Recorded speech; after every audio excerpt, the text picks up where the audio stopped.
Up next, remarks from military history scholar Mark Gerges on the Allied defense of Vith in December of 1944.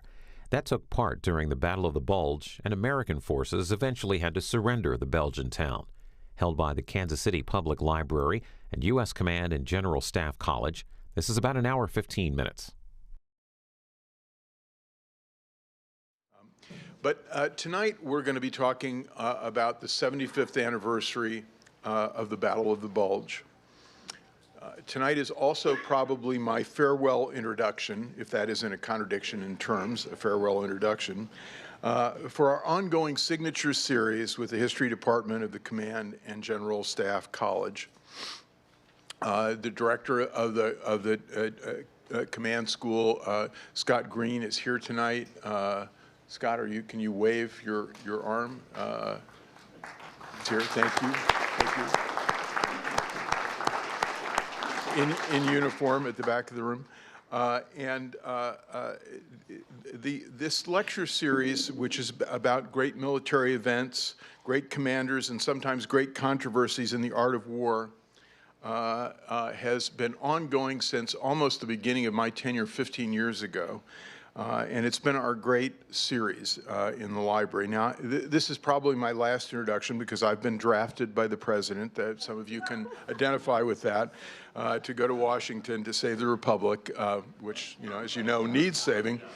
But as I always like to say, the command school is the intellectual center of the Army.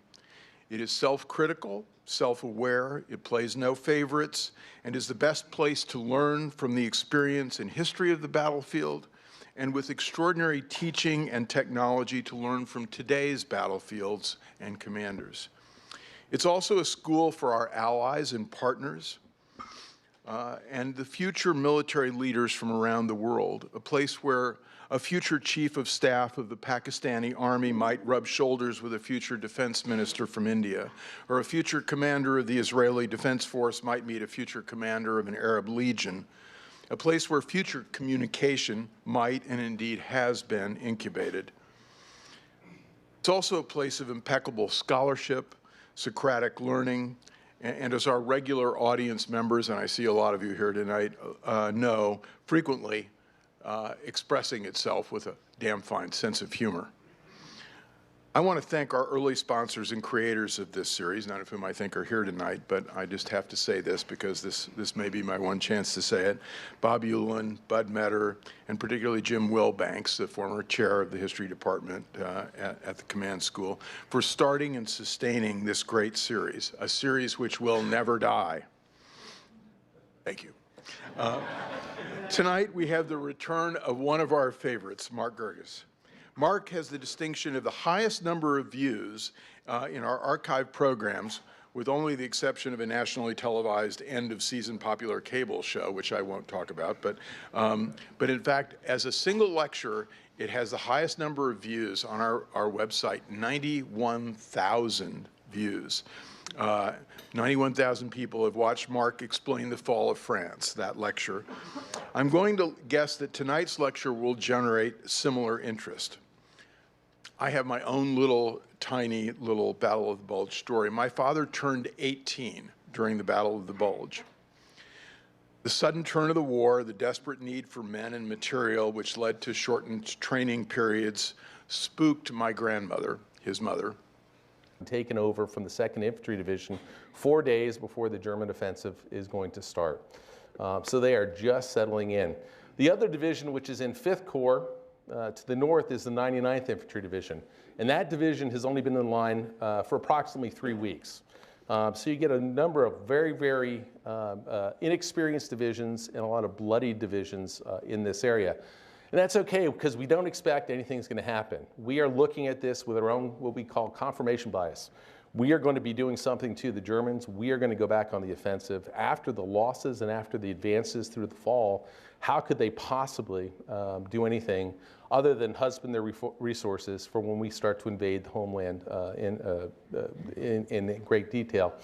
The only thing that's really going on is the 2nd Infantry Division is doing a limited attack into the Roar River dams, and that's going to start just before the fighting here on the 16th of December.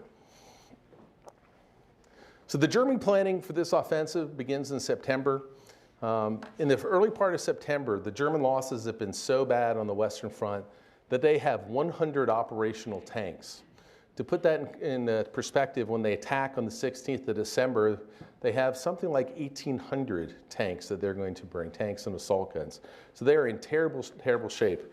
And Hitler's getting a briefing from Jodl, the chief of the Oberkommando der Wehrmacht, and Jodel's talking about the retreat into Holland. He's talking about the retreat into Alsace, and he talks about the particularly weak area in the Ardennes. And when he mentions the word Ardennes, suddenly Hitler slams his hand down onto his table and says, "I've made a momentous decision.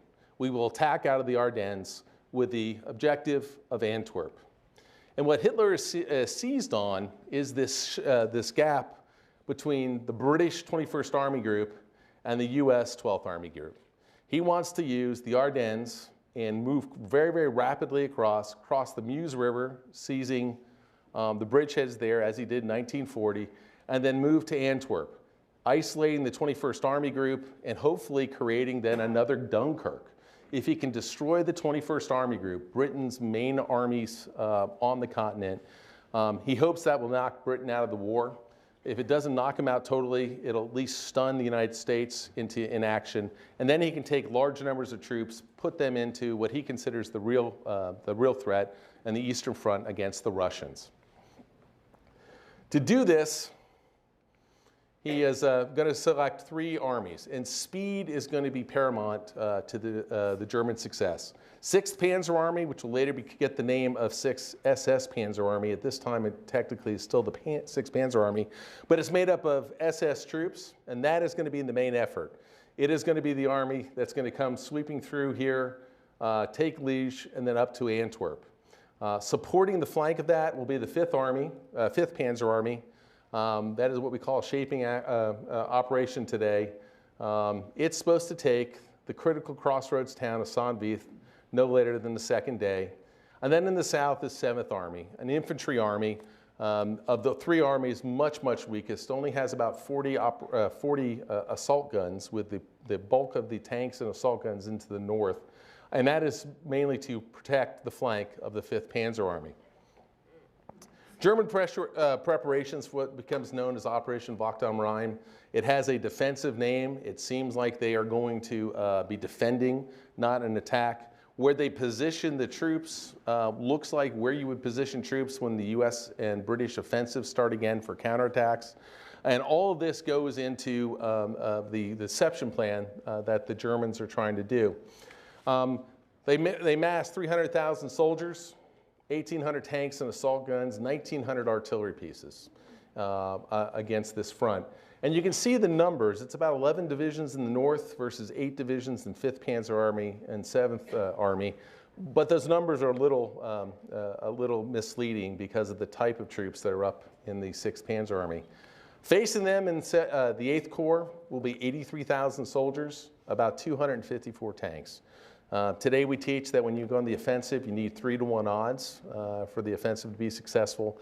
And Germans, where they decide that they're going to penetrate, they have 8-to-1 odds in infantry and 4-to-1 odds in mechanized forces and tanks and assault guns. So they have clearly massed their forces to be able to do it. There's 2 commanders of the armies here we're going to talk about a little bit tonight. One is Field Marshal Walter Model, who's the commander of Army Group B. He's going to be the operational level commander. And then General Panzer Troop Hassel von Manteuffel. And we'll talk quite a bit about him and his actions as we go through here tonight. Of the 2 armies, when you look at the US infantry divisions versus a German division, US division is a little bit bigger, but you almost have to look at German divisions division by division to be able to see how good they are. And that's because the older division, which are called Volksgrenadier divisions, have about 14,000 soldiers. Some of the new Volksgrenadier divisions that they're going to stand up in the fall only have about 80% that strength, so anywhere between 8,000 and 10,000 soldiers. And that confuses part of how we look at the order of battle from the Germans. German panzer divisions, tank divisions, are supposed to have about 160 tanks, while our divisions have 186 medium tanks, and then 77 light tanks for 263. But Most German divisions have less than that. Some of the key German Wehrmacht divisions only have about 80 tanks. But those numbers are closer to what the actual strength of the SS divisions. That is the elite of the German forces. This is where they're going to put their main effort. It's going to have divisions that have almost 19,000 soldiers in them compared.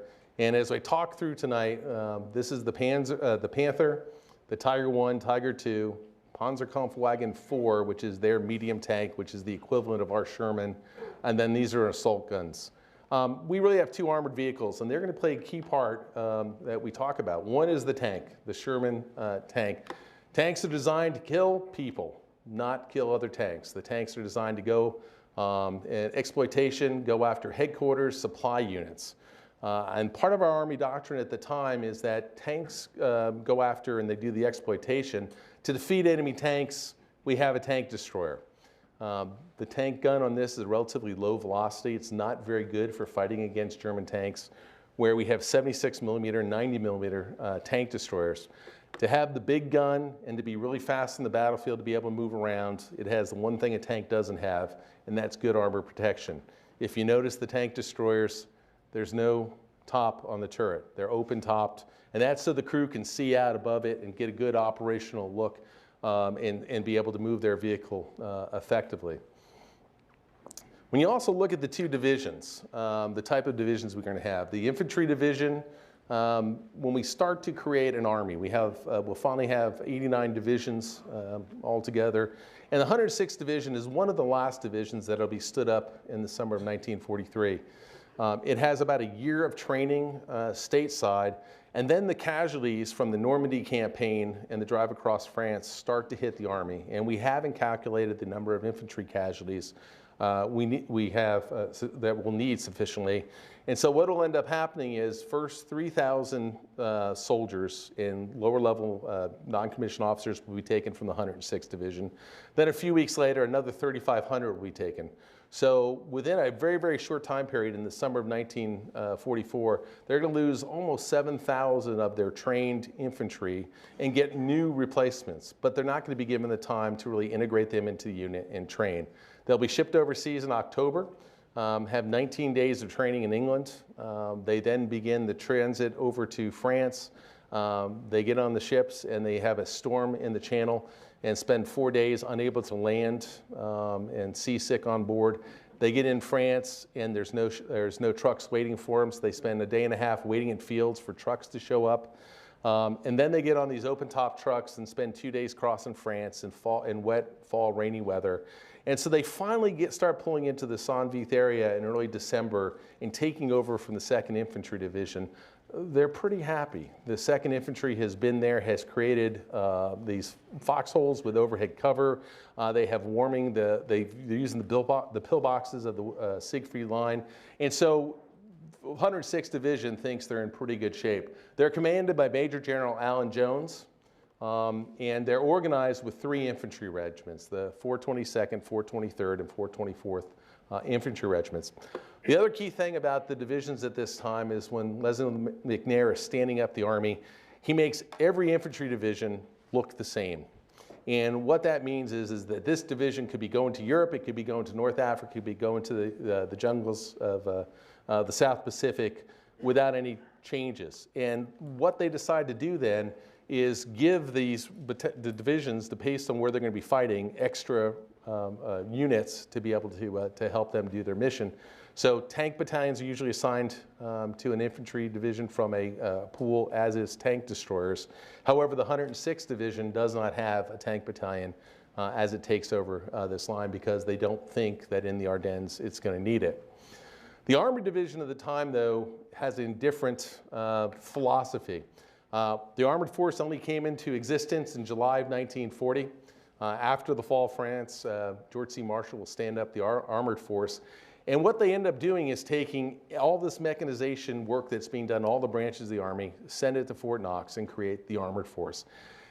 They base and they think about how they're going to use it. They're meant to be offensive weapons. They're meant to be able to change their organization. And so the armored divisions of the Second World War don't have a set organization. where the infantry divisions have 3 regiments. Each regiment has 3 battalions. They always work together. The headquarters here are what's called combat commands. There's Combat Command A, Combat Command B, and Combat Command R. The idea being is that there's 3 tank battalions, 3 infantry battalions, and 3 field artillery battalions, and you mix and match the numbers of those and assign them to combat commands A and B based on what the situation is. As a unit takes losses, as it needs to be reconstituted and rebuild its strength, it's rotated into combat command R, and then the units that have been in R rotate up to the front. When they actually set up the organization, Combat Command R only has 8 officers as their entire organization. However, very few of the divisions actually operate this way.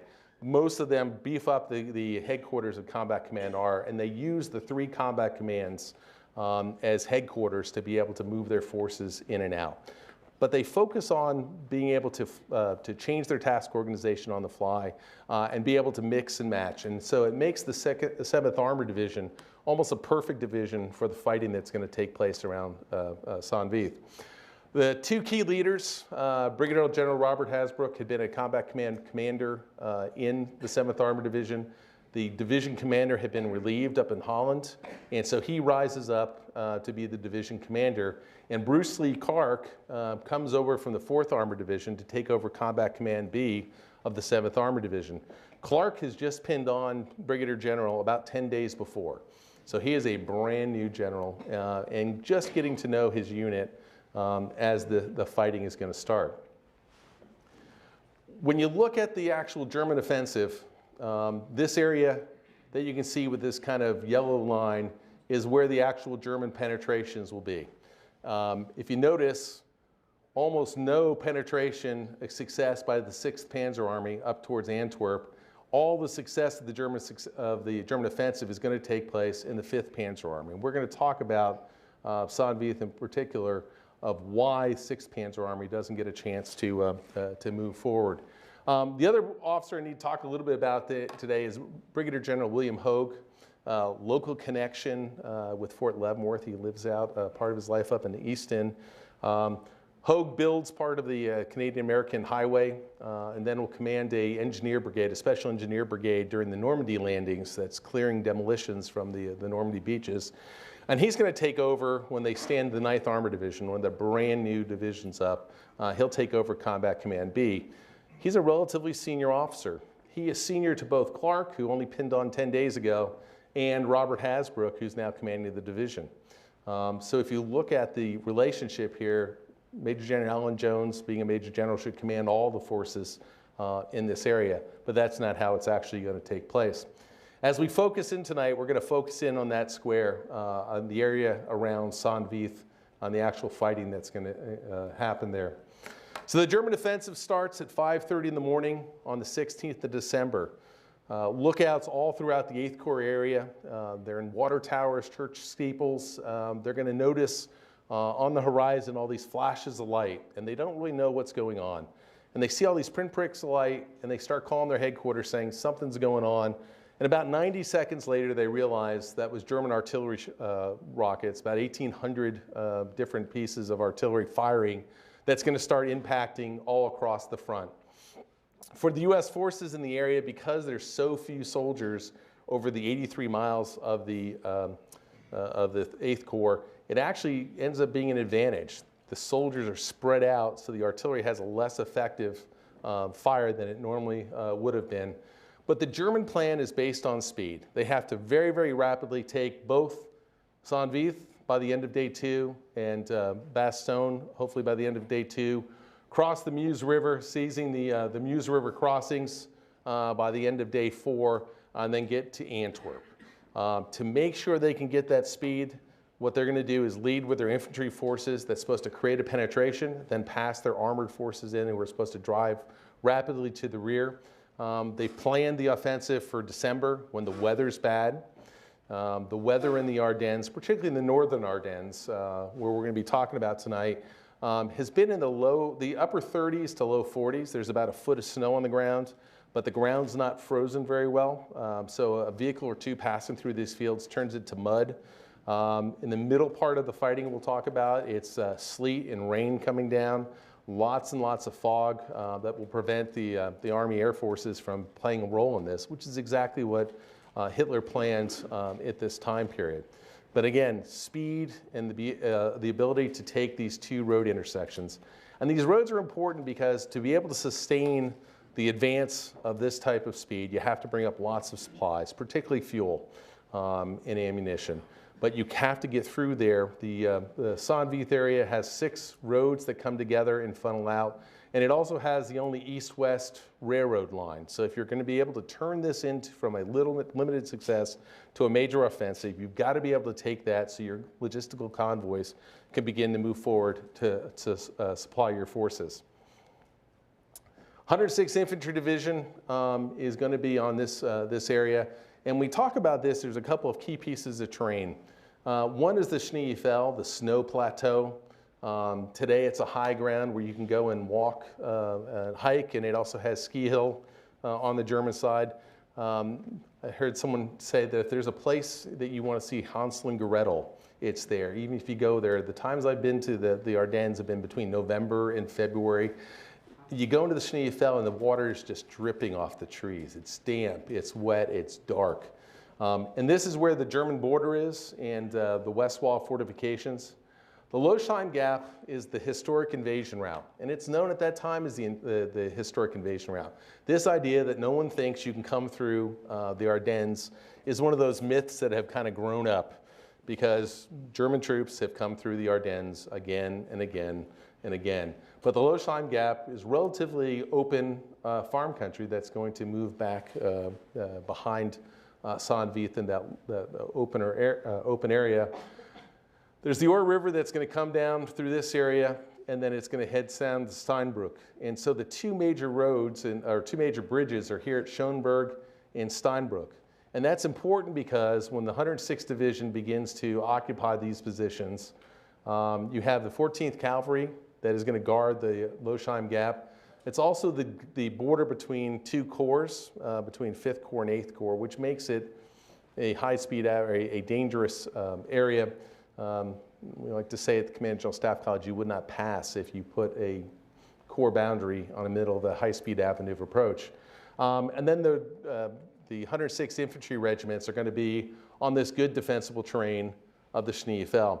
The only problem is we look at this ground and we say, this is not ground that we want to defend. It has some major problems. And one of the major problems is all the road networks come around behind the Schneefel, and they all come together at Schönberg. If Schönberg falls, all these troops to the front are going to be trapped up there. There's one other regiment, the 424th Infantry, that'll be just off this map to the side. As you get back to Vith, Schönberg, the one bridge, a single road, the Prumersberg, which is a piece of wooded high ground about a mile to the east of Vith, and then the town of Vith. Vith is not a large town. In 1944, it has about 2,000 inhabitants. Bastogne has about 4,000. And so it has been taken over not because these are great defensive positions, but because this is where we ended up stopping in October, and we hate to have to go back into the west wall and try to capture it again. The morning of the 16th, German forces, the 18th Volksgrenadier has been patrolling heavily, has identified the new division in the area, and has identified where the flanks, and are going to begin to come in through the flanks of the 2 regiments that are trapped, that'll become trapped up in the Schneefel. By nightfall, they are coming up to 2 towns. One's Adler, up on the road up here, and the other one is Blyolf in that area. And at that point, the defense is still holding pretty well. The 2 regiments, the 422nd and 423rd, have only been hit by patrols. And for brand new troops, they think they're doing well. They've pushed back any of these German patrols. They're still holding. But as you look at the overall front, the threat is that they are going to be surrounded, and if Schönberg falls, that is going to trap them in that area. By nightfall, Troy Middleton, who is the 8th Corps commander, is down at Bastogne, is getting concerned. He sees the width of the attack all throughout 8th Corps' area. He's heard Major General Alan Jones talking about what's going on. And he finally, at 10 o'clock at night, they have a phone conversation. The Germans are jamming the radios, so they can't have a direct communication by radio. The German artillery has cut most of the phone lines that we have put in, so they have to use the Belgian telephone system. And they're concerned that they're going to be overheard, and so what they're going to use is a bunch of code words. And they talk about the 9th Armored Division's Combat Command B as the big boy coming to rescue you. And using these code words, they absolutely confuse each other and do not have the same understanding. Middleton gets off the phone and he basically says, I've told Major General Jones that he has the authority, if the position's untenable, that he has the authority to pull those troops off. He's the local commander. He knows what's going on. He can pull those troops off the Schneefel. Jones hangs up the phone, looks at his operations officer and says, we've been told we have to hold on. We're going to lose those troops. So the two of them have come up with entirely opposite actions of what they think is going on at that time period. By the end of the day, when you talk about what is going to go on and what makes the U.S. Army successful in the Battle of the Bulge, it is the amazing movement that is going to take place. By the end of the day, General Middleton has begun to move a brigade of the 9th Armored Division down to the Vith area. You then have at the first, from 9th Army and from 3rd Army, Eisenhower began moving the 7th Armored Division and the 10th Armored Division up to Bastogne.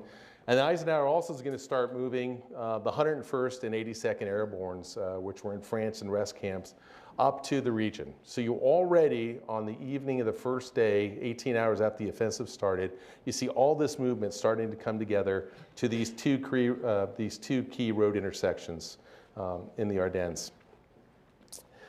When we talk about how successful, what the Germans expect the offense going to be like, Kampfgruppe Piper, the 1st SS Panzer Division, is really the epitome of what the Germans expect.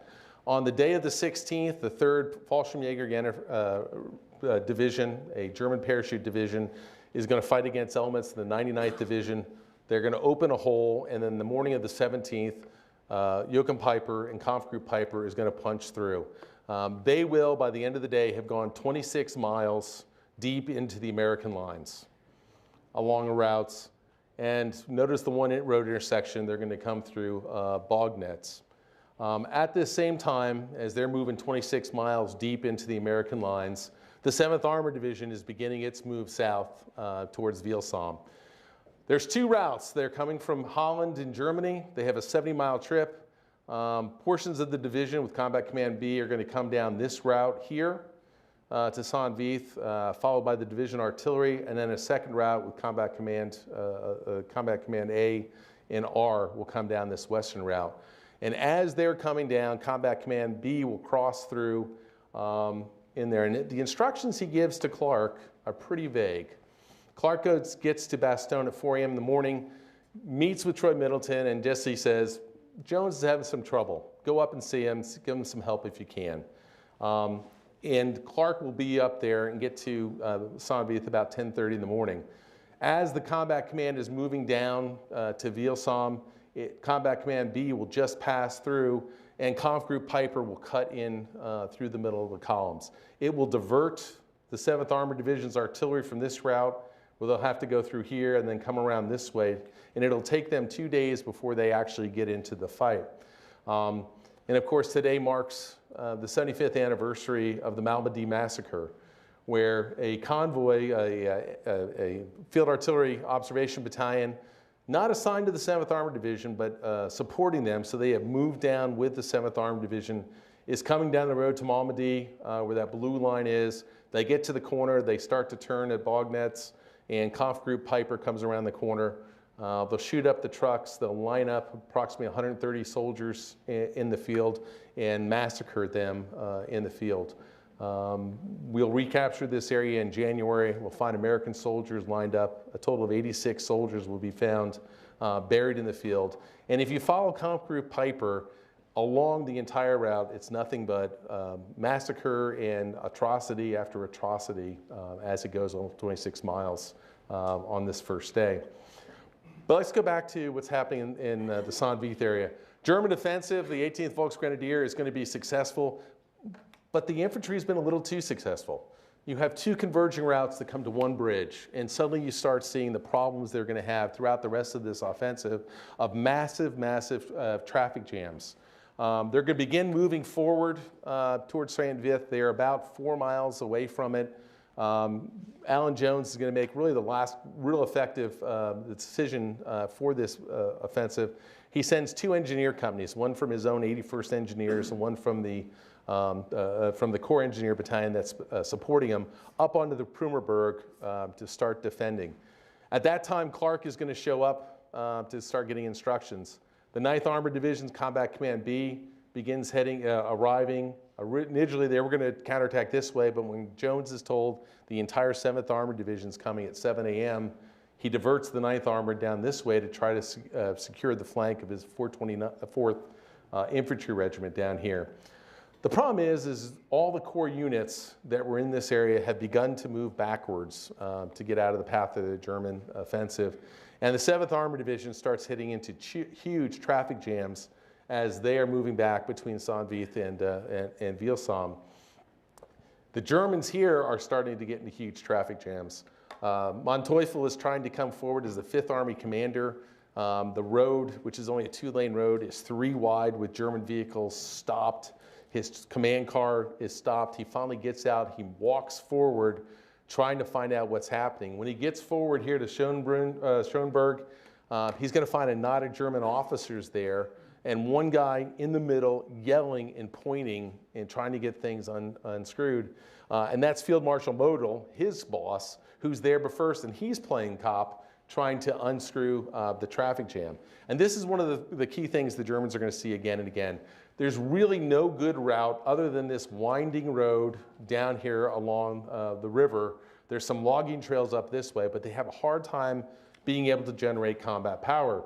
With the 2 regiments surrounded, the German 18th Volksgrenadier also has to leave 2 of their regiments to make sure that they don't counterattack into their flank.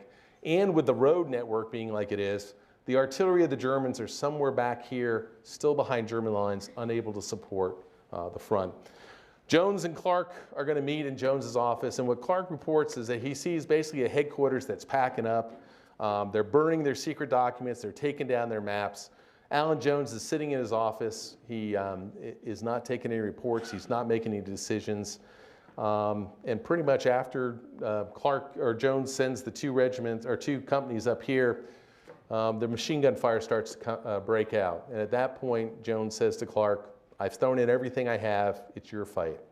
And the 106th Division will move the headquarters here back to Vielsalm, and the 7th Armored Division has this fight. Just quickly to go through the actual day-to-day fighting here. 7th Armored Division will arrive, and the first 2 days are ad hoc. They are just a series of crises, and as units arrive, they're thrown into the line.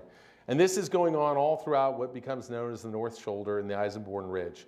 American divisions are arriving down here, extending out this line. You start to see what becomes the elongated goose egg here, and you start to see this, the bulge around Bastogne starting to form as Germans continue to drive forward. By the 18th, the line is not really a line. The 7th Armored Division and the 106th Division are defending a circular horseshoe that's 52 miles long.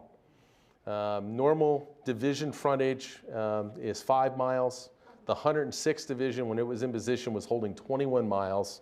The entire Corps was holding 83 miles. And so here's the 7th Armored and the 106th holding 52 miles. And the positions are really independent, not tied in to themselves. Hasbrook, who's going to have his headquarters back in Vielsalm, knows that there are German forces bypassing him to the north, German forces bypassing him to the south, as well as trying to attack him directly, both on the 18th Volksgrenadier area and will become the 62nd Volksgrenadier. The 19th ends up being a quiet day for the Americans, and what has happened is the Germans are having so much problems trying to unscrew their traffic jams that they can't build combat power. At this time, Model and Manteuffel will meet. There's really been no action other than Kampfgruppe Piper up into the north. And Modul's going to make the 5th Panzer Army the main effort and start getting more and more forces to von Manteuffel, including what's known as the Führer Escort Brigade, which is a brigade that has really a light division type of strength. Unfortunately, even though you've given it to them, they're still trapped miles behind in the town of Prüm trying to come forward. The 20th of December is when things will start to pick up again. You start to see elements of the Volksgrenadier, the Führer Escort Brigade coming in, and a certain pattern starts to develop on the fighting. Most armored combat in World War II takes place in about 800 yards, visual range. That's really because of the guns and the sights. And so what will end up happening is you can see the enemy starting to mass for the attack. You can see movement before they actually get into direct fire range. And so the advantage the Americans will have is their field artillery. Field artillery, and I have some friends back there, field artillery, who right now are nodding their heads saying yes. But the American field artillery here, that's going to be able to fire. By the 20th, the 3 battalions of the 7th Armored Division have come around and gotten here. And when you look at how much the field artillery is doing, the single field artillery of the battalion they have for the first days fires in a single day 4,000 rounds with 6 guns. And you say, well, how much is that? Well, it's 270 fire missions. It is so many missions so rapidly that the paint blisters on the guns. They try to cool the barrels down by pouring water down the barrels. As they pour the water down the barrels, at the breech end, it just comes out as steam and no water actually comes down. And so the German commander of the 18th Volksgrenadiers is going to say that anytime anything moved, artillery fire came down very, very rapidly. The other thing he's going to say is that there's tanks everywhere. And from the German perspective, von Manteuffel thinks he's fighting an armored corps. Because what he's seeing is anytime they move, anytime tanks start to mass on them. And what is happening is Clark and the 7th Armored Division are keeping infantry and engineers and cavalrymen forward and maintaining a reserve of tank companies and tank destroyers. And so wherever the Germans start to mass, they are able to move very, very rapidly. In a certain pattern, they call the tactic racetrack, the racetrack pattern. What happens is tank destroyers will get into a reverse slope, so the German tanks come up over the hill. They start firing at the tank destroyers who have the longer range guns and the better guns who can hit the frontal armor of the German tanks.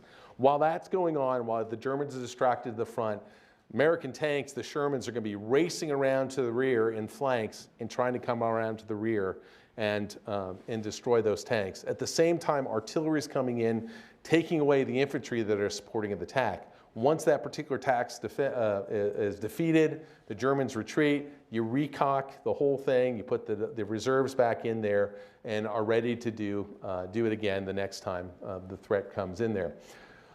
The situation for the 7th Armored Division and the 106th is kind of dire. One thing is they're going to be in a 270-degree defense, which means German artillery fire is massing on them from all sides. They're also fighting this running battle for about 20 miles deep.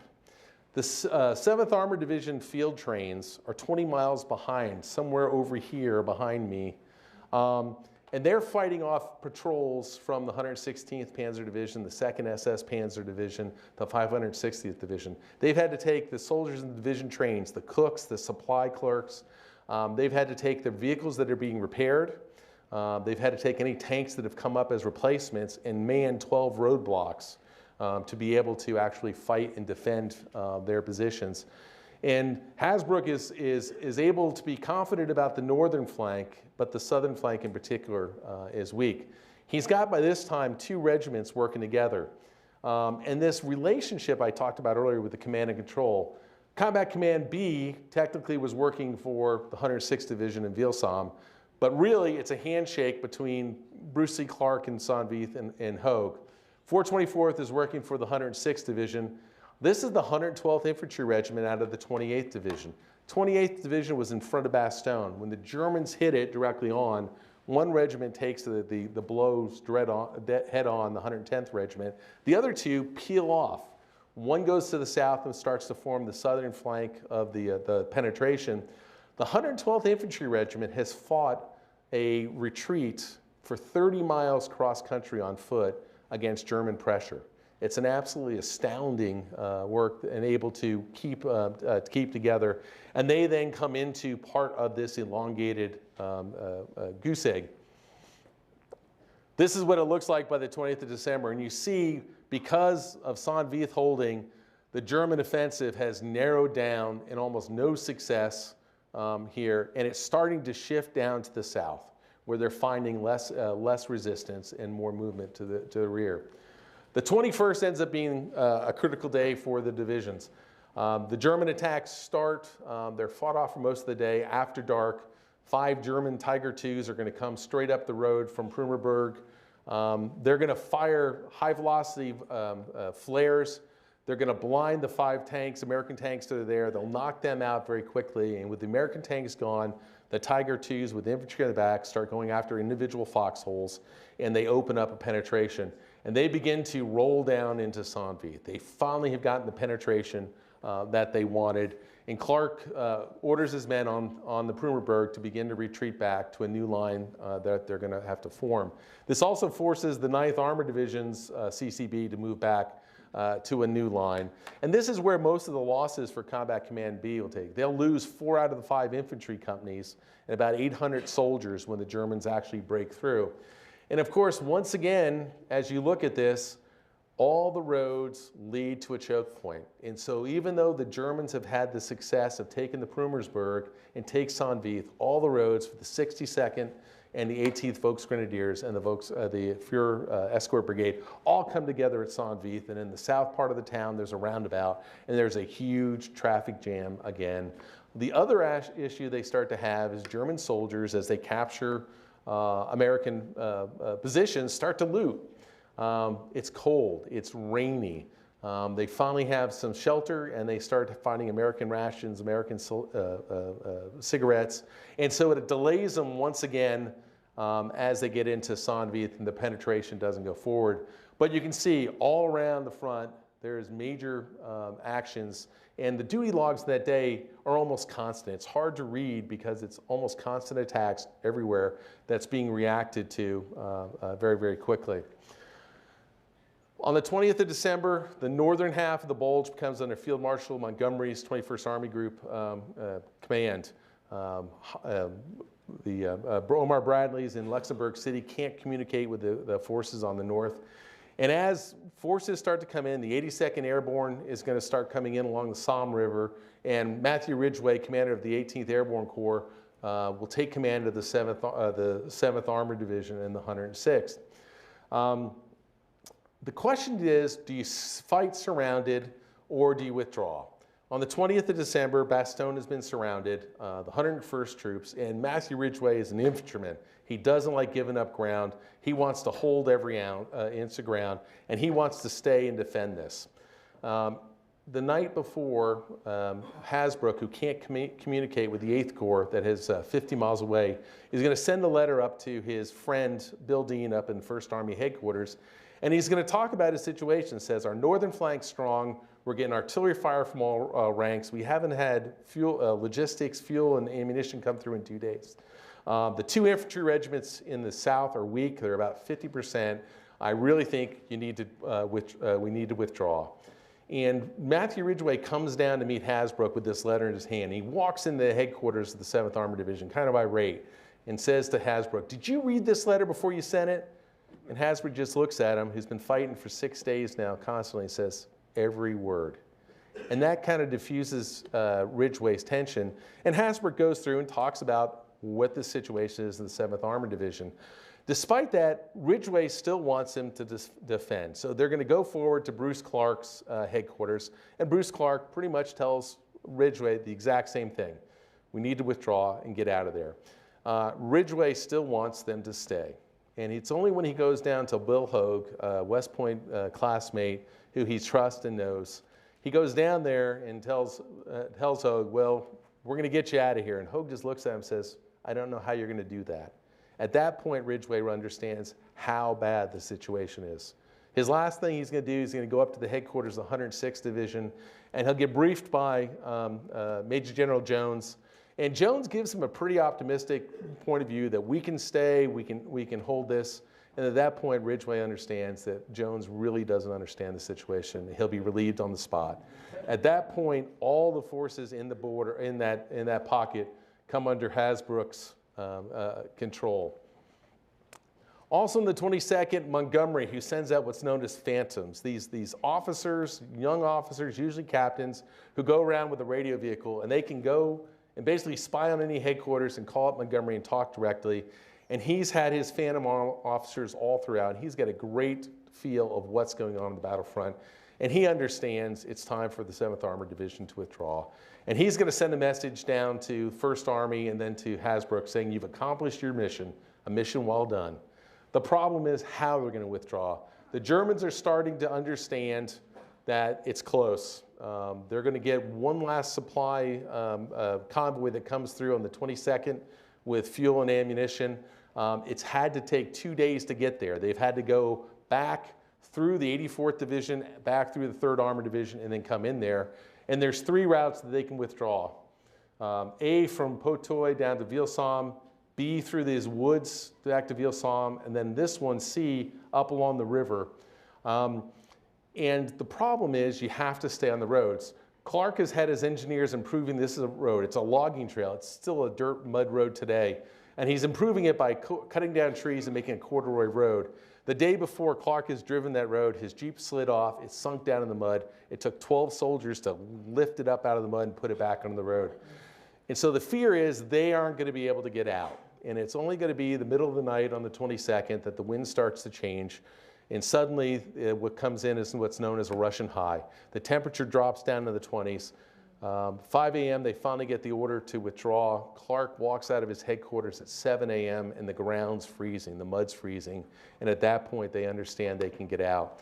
What'll happen is the withdrawal is pretty much, I've heard it described as a sock being turned inside out. Basically, the 9th Armored Division goes back first on this route, and then these other units kind of peel back and get across on the line that the 82nd Airborne has created along the Somme River. Clark's going to talk about he never had defensive lines. He just has strong points. He's going to be able to counterattack and do it. He's so tired by the end that his drivers had to tie him into the seat so he doesn't fall out when he falls asleep as they're moving around. We talked all that. Here's the cost. 7th Armored Division loses about 40% strength, loses over half its tanks. The 106th Infantry Division loses 2 of its regiments and has the largest surrender of U.S. forces in the European theater of operations. I won't talk at this point. We can ask some questions about closing the Bulge. But here's the overall cost. There's about 80,000 American casualties, 100,000 German casualties. We lose 730 tanks. They lose about 500 some tanks. The difference is we can make up our losses within weeks, and the Germans are never able to make up their losses. So what's the overall effect? The overall effect of one of the Ardennes offensive is that this is Germany's last attempt to influence and seize the initiative in the war. With the success of the defense, with the losses, they no longer can fight the mobile type warfare that the Allies can do. At Saint-Vith in particular, it stops the German main effort. The Germans by the 4th and 5th day are running out of fuel. 2nd SS Panzer Division is having to tow vehicles with other vehicles because they've run out of gas. And the focus becomes just trying to get to the Meuse as opposed to getting to Antwerp. Russell Weigley, in his book, Eisenhower's Lieutenants, is going to say that the Saint-Vith defense epitomizes the American application everywhere in the Ardennes of their Army's tactical doctrine for countering just such a breakthrough. Constrict the avenue of enemy's advance, but more perhaps than any other of the many defensive stands in the Ardennes, it was the Battle of Saint-Vith that brought the time required for Allied generalship to recapture control of the battle.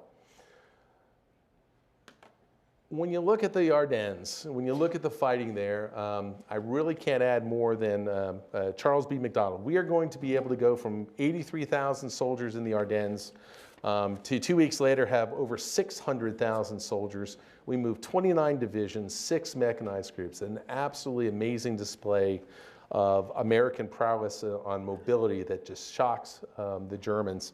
Charles B. McDonald is going to write a book, The Time for Trumpets, The Untold Story of the Battle of the Bulge. He was a company commander in the 2nd Infantry Division, an Army historian for his career. When he retires, he decides to write this magnificent book on the Ardennes. And his closing of the book really, I think, summarizes the sacrifices that went on, not just at Vith, but across the Ardennes. Except for a few individuals, the frontline American soldier stood his ground, surprised, stunned, unbelieving, incredulous, not understanding what was hitting him. He nevertheless held fast until his commanders ordered withdraw or until he was overwhelmed. Hitler saw the American soldiers the weak component of the Western Alliance, the product of a society too heterogeneous to field a capable fighting force. This heterogeneity was indeed there, but at many a place, in the Losheim Gap, behind the Schneefel at Vith, the American soldier put the lie to Hitler's theory. His was a story to be told to the sound of trumpets. Thank you very much.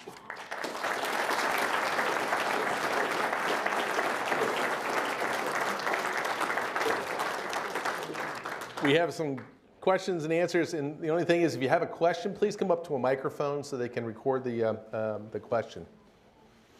Yes, sir. Wasn't the Ardennes the site of a major battle in World War I? The Meuse-Argonne campaign is going to come back in there. We're going to have the offensive that's going to come up by Sedan, but not really a major battle in the First World War. Of course, May and June 1940, the German offensive in there is going to take place. So, thank you. I've always been interested in the relationship between the Wehrmacht and the SS, paramilitary groups. Did they have a problem coordinating with each other? Because they obviously, the Wehrmacht had a different culture. I don't think they would have massacred people like they did at Malmedy. But my basic question is, how did the SS and the Wehrmacht interact during this battle? Poorly in many ways. And I say that because the Wehrmacht is the German army, and then there's this Nazi army, if you will, very, very elite. And they look at themselves as better, as hand-picked. And you see over and over again, even in this campaign, I didn't get a chance to talk about it, you see SS units ignoring orders from army units, deciding to go into 5th Panzer Army's area just because they could. And they upset the timelines. They cause more traffic jams on that area. Yeah, thank you. Sir. 2 anecdotes that I know personally. One, my wife, early in her teaching career, had a colleague whose husband, by the name of John Sweat, was in one of the 2 regiments that surrendered. And so he didn't talk about it, but she told us that he basically walked east for many days and was at the various different sallies. And when he came home, I don't know if she knew him yet, he preferred to eat his meals alone in his room back home. Yeah. In suburban Chicago. So that was the fate of those 2 regiments was something. The other is, this gentleman here said he was a bandsman. My father-in-law was, the 99th Division was a bandsman. And during the Bulge, they basically said, put down your tuba. Remember that weapon you learned on? We'll pick it up. But Piper's advance was cut off. But they weren't very far from there. And that, well, and I think the 2 of you should probably talk after this, because he probably knew your father-in-law, since he was a senior bandsman in the 99th Division in there. So good. Thank you. Sir. I read a book on 106 when I was in Germany in '84, and talked about how the troops in the 2 regiments that were ordered to surrender hated Jones after that. What kind of condition were they actually in when they finally surrendered? Part of the problem is they're going to come back, and I should mention, I put up a couple of recommended books here. 2 on the left side are by veterans of the Battle of the Bulge that I recommend, and 2 on the right are new books on the Battle of the Bulge. One that just came out the 1st of November on the 7th Armored Division. It's the only book focusing on the 7th Armored Division. The troops have got some confusing orders. They're initially told to stay in their positions and hold and prepare for 360-degree defense. Then they're told to break out to the east, that the 7th Armored Division's coming, and then meet them. When the 7th Armored Division's coming, then they're told to counterattack and basically take the bridge and reopen the route. And so they're given some contradictory orders. The problem is they're running out of food, they're running out of ammunition, there's no evacuation for the casualties. And I can't remember which one of the regiments, when they actually start their attack, there's no overall commander appointed for the 2 regiments, so the 2 regiments don't cooperate as they begin to move. But one of them is they come up over the hill that actually looks down on the road, and when they come up over this hill, these are what we would consider today light infantry. They get everywhere on their boots, they're carrying a rifle, they have towed artillery, and bazookas, and they come over the hill and they see the German traffic jam. And it's just armored vehicles, 3 abreast, as far as they can see, left and right. And at that point, they realize they can't actually break out. The one other anecdote there, the person who actually has to go forward to negotiate the surrender has a local connection. Major William Cody Garnow, and of course his grandfather was Buffalo Bill Cody, a Leavenworth native. In there. Casey.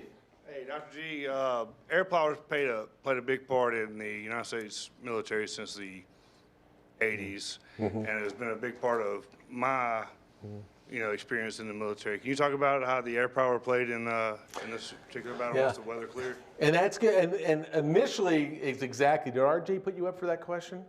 Okay. Okay, good. Some of my students back over there. When the Russian high comes in, the weather drops down, and when Clark walks out at 7 o'clock in the morning, when the sun comes out at about 8 o'clock, it is a beautiful, beautiful blue sky, not a cloud in the sky. The first time it has been that way for the week. It has been cloudy, it's been overcast, it's been foggy. So on the day of the 23rd, when they're actually trying to break out, the air power clears, and that's when the American fighter bombers, particularly P-47s, P-38s, are going to be able to start attriting German forces. And it's going to help the 7th Armored Division break contact, where at the time when instead of pursuing, they're having to worry about what's coming around that next corner as additional air fights come in. So it's going to play a huge role after the weather breaks in that time period. Yes, sir. It's my understanding that there was a second bulge that was created on January the 1st by the Germans called Operation Nordwind, and they were under a lot of pressure. I actually lost one of my uncles in that battle where they were coming across at Remling heading toward Aachen. He was killed there, and I went there. I actually, this is before they began to tighten up security at Leavenworth, but I got copies of the battle plans, and it showed where my uncle was and where he got killed. And I went there 10 years ago and picked up soil from the spot approximately where he was, and I brought it back and gave it to his son. So what a neat tribute that you were able to do that. Yes. Operation Nordwind, the Germans are going to try to restart the offensive, but not in the actual Ardennes, but slightly south in the 7th Army area. Operation Nordwind lasts only for about 2 weeks. It does push the 7th Army back in there. They also do what's known as the hangover raid. They mass about 1,000 aircraft on early in the morning of the 1st of January when all the airmen should be hung over in their barracks, and they're going to attack the Army Air Force on the ground. They destroy about 450 American aircraft on the airfields. They're going to lose 270 aircraft to anti-aircraft fire. However, they can't make up those 270. The 460, our pilots weren't in them because they were on the ground, and so new aircraft were able to reconstitute very, very quickly. Just by chance, I was at San Mariglis, and I met this family and found out that the woman's father was in the French First Army at Colmar. And I had been in contact with him until he died. Well, he died January the 3rd. I'm sorry, the 2nd, a year ago. And he talked about being in the resistance movement. And one of his best friends, they were about 14, they were walking along in some village in France, and his partner made some comment about the Nazis, and they called them both in and determined who had said the snide remark. And he said when he went back the next day, his friend was hanging on a meat hook in the middle of the square. And at any rate, he was not too far from where my uncle had been killed, and so we exchanged a lot of info. That's all I wanted to say. Thank you. Thank you. Mark, Sir. maybe finish up with this one, and then you mind sticking around? I will stick around if anyone has any other questions. Yes, sir. Coming out of Prumersburg, 21-22, tank battle up in there. Do you have any anecdotes about that? Their drive into St. Vith? Well, just that the Germans are going to come down the hill. The fighting on the Prumersburg is fascinating. The officer who commands it is Lieutenant Colonel Riggs, and he had been an All-American at the University of Illinois before the war, 28 years old. He gets captured there. His account of what happens to him, because he's captured, he's walked east, he's put on trains, he gets near Berlin, put into a prison camp. He's there for a couple weeks, refuses to cooperate, give anything his name, rank, and serial number. They move him to another prisoner camp in Poland. He escapes from that camp, marches until he's picked up at the Polish resistance, spends a couple days or about a week in Warsaw rebuilding the infrastructure. Then he is moved east to the Russian army, where he's given to a Soviet tank regiment that has U.S. Lend-Lease equipment. And so he fights with the Soviet army for about a week. Then he's put on a train to Odessa, goes on a ship down to Istanbul. At that point, he talks his way onto a British ship to Alexandria, which he then talks his way onto another British ship to Naples, reports into the U.S. facilities there, is told, well, you're a state prisoner of war, you get a 60-day furlough. He says, no, I want to go back to my battalion. So he gets on another ship and goes to Saint-Nazaire.